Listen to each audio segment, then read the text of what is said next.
Soy Víctor Aramburu, conductor de Economía con Sazón, que pasa por Capital 21 a las 10 de la noche los martes, por si lo quieren ver. Y bueno, pues además de eso he sido profesor de economía regional desde hace más de 10 años, de desarrollo económico. A veces he dado economía experimental, a veces también economía del sector público y del bienestar, entre otras materias, ¿no? Principalmente eso, bueno, y pues a lo largo del tiempo pues me ha tocado hacer prácticamente de todo, ¿no? O sea, servidor público en su momento, consultor para una organización internacional, consultor privado, etcétera, ¿no? Hay algo que en economía y en desarrollo económico le llamamos la distribución funcional del ingreso, que básicamente esto lo que quiere decir es qué proporción del ingreso de un país durante un año, ¿no? O sea, el PIB, se va a los diferentes factores de producción, básicamente capital y trabajo. Algo normal en cualquier país, pues es lógico, ¿no? Que una mayor proporción se vaya hacia el factor trabajo y una menor proporción al factor capital, pues simplemente porque hay más trabajadores, ¿no? O sea, y se pagan más sueldos. En México estaba totalmente invertido. De hecho, sigue llevándose una mayor proporción del capital, pero se ha reducido. O sea, la proporción que se va hacia los trabajadores es mayor. Lo vemos también, por ejemplo, bueno, el Coneval hace una medición de la pobreza laboral, así se llama, que es básicamente pues, medir conforme al ingreso, con la encuesta nacional de ingreso-gasto de los hogares, qué proporción del ingreso o cuánta gente no podría pagar una canasta alimentaria, básicamente la pobreza alimentaria, o pobreza, o anteriormente se le llamaba por capacidades, ahora simplemente es la línea de pobreza moderada, con el ingreso que obtiene a partir de los salarios, porque bueno, no es la única fuente de ingreso de los hogares, se pueden recibir vía transferencias efectivamente del gobierno, o transferencias si alguien tiene un familiar en el exterior, pues puede llegar de ahí, pues a lo mejor si tienes propiedades, pues de una renta, ¿no? O si tienes participación en alguna empresa de ahí, pero normalmente la mayor proporción del ingreso para las personas viene pues de su salario, ¿no? Y ahí lo que vemos es que se había reducido sustancialmente, ¿no? Después, desgraciadamente, vino la pandemia, otra vez nos estamos recuperando, pero eso es algo pues, que no veíamos de tiempo atrás. Entonces, hay una recuperación muy fuerte del salario mínimo, que pues no había sucedido en décadas, desde los años 80. Ahorita se ha recuperado un 73% del salario mínimo, ¿no? Y que la mayoría de la gente afortunadamente no gana el salario mínimo, pero hay una proporción importante. Estamos hablando pues de unos 7 millones de personas, más o menos, cuyo ingreso es de un salario mínimo o menos. Entonces hay una fuerte recuperación, pues hay un redireccionamiento del gasto público. Anteriormente, pues sobre todo, digo, pienso yo, porque son los que más conozco, ¿no? Los tipos de apoyos que se iban al campo, que eran regresivos. ¿Qué quiere decir eso? Pues que básicamente quienes más tenían eran quienes más recibían, por varias razones. O sea, una puede ser simplemente pues porque la gente que está en las zonas más marginadas y de menor ingreso, pues ahí simplemente no hay ni cajeros, ¿no? No hay cajeros automáticos, entonces hacer las transferencias es muy difícil. La otra, pues también por un tema de captura política, ¿no? De los propios apoyos. Y pues esa parte, digamos, se ha eliminado, o se ha reducido sustancialmente el gasto regresivo y se ha redireccionado. Entonces, particularmente las pensiones para adultos mayores y, bueno, la pensión, perdón, las becas universales para jóvenes que están en edad de ir a la educación media superior, que también ese es todo un tema. O sea, me tocó en su momento evaluar el programa Oportunidades, que también era una transferencia condicionada de ingreso, digamos que era de los programas más efectivos en el sentido, bueno, pues de que sí llegaba a la población más pobre, a diferencia, por ejemplo, de los subsidios al campo.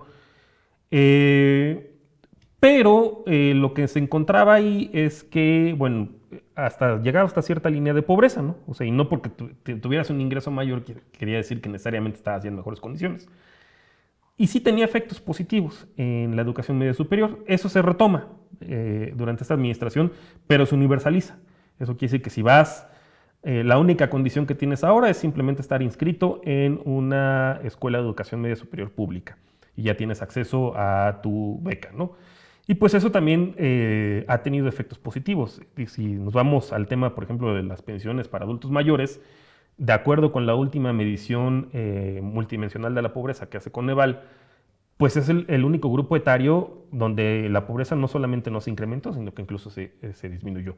En el caso de las zonas rurales, también la pobreza incluso se disminuyó. Ya en zonas urbanas es otra historia, ¿no? Porque pues ahí sí ya dependemos más de los mercados internacionales, etcétera, y pues ahí sí desgraciadamente hubo hubo incrementos, aunque no tan fuertes, ¿no? Como se hubiera esperado. O sea, recuerdo, pues por ahí se habían publicado algunos artículos por parte de la Universidad Iberoamericana, si no recuerdo mal, que decían, bueno, que muy catastrofistas, ¿no? Y pues no, en realidad no se incrementó tanto y mucho se debe en parte pues a este tipo de transferencias. Está la recuperación del salario por una parte y pues también este redireccionamiento del gasto público que pues anteriormente tendía a ser más regresivo y eso cuando eran apoyos, ¿no? Porque en otros casos pues se iban a burocracia. ¿Qué digo? Es una proporción pequeña pero aún así no deja de ser inmoral, ¿no? O sea, estos sueldazos y estos... pues tener choferes, utilizar el helicóptero pues como David Copperfield, ¿no? Hasta para ir a jugar Santa Fe a no sé dónde, ¿no? O sea, incluso aquí dentro de la ciudad. Pues todo eso afortunadamente se ha ido eliminando y es algo que va a perdurar, creo yo. O sea, ya nadie, creo yo, en el futuro se va a atrever pues a volver a incurrir en ese tipo de gastos excesivos, ¿no? Y gastos superfluos que anteriormente existían. Vamos, la mediana de ingreso en México por hogar pues deben ser unos 13,000 pesos. O sea, estamos hablando que el 50% de la población de los hogares tiene un ingreso de 13,000 pesos o menos. Y a eso un hogar típico pues tiene 4 integrantes, entonces divídelo entre 4 y pues te toca dar 4,000 pesos al mes. Entonces realmente ese tema de si deben ser universales o deben ser focalizados, pues mira, dado los bajos niveles de ingreso que tenemos en México, es una ridiculez, honestamente. Y porque realmente la mayor dispersión del ingreso no está entre el 90% de la población, ¿eh? Está en ese 10% de los hogares más ricos. Porque ahí pasa alguien, un hogar cuyo ingreso sea de 40,000 pesos, ¿no? Aunque pues a lo mejor a Samuel García se le puede hacer poquito, ¿no? Es un sueldito de 40, 50,000 pesos. Pero ahí pasa ese hogar, pero también está Carlos Slim, está Germán Larrea, está Ricardo Salinas Pliego. En realidad toda esta gente, pues que digamos que son los que realmente, ni siquiera es el 1% de la población. O sea, debe ser el 0,001% de la población quien concentra fuertemente el ingreso y la riqueza en México, ¿no? Ahí a lo mejor quizá tenemos una asignatura pendiente todavía, ¿no? O sea, una reforma fiscal progresiva. Digo, si bien tienes que empezar por lo primero, ¿no? O sea, lo que marca la ley, cóbrales lo que simplemente no pagaban o lo que se les condonaba. Ahora ya se les está cobrando. Digo, recientemente en esta semana salió que ya perdió el primer juicio Ricardo Salinas Pliego de otros 7 que debe. Le quedan otros 7 pendientes. Pero bueno, pues ya es un gran precedente, ¿no? O sea, este señor es un juicio que viene desde 2006 que no pagó y tiene varios hasta 2013. Entonces hay que primero empezar por lo primero, cobrarles lo que no pagaban y lo que estaban acostumbrados a ganar a la mala en tribunales o a que se les condonara, ¿no? Como la amnistía fiscal de 2007 con Felipe Calderón fue de lo primero que hizo, o la amnistía fiscal de 2013 con Peña Nieto, que también fue de lo primero que hizo.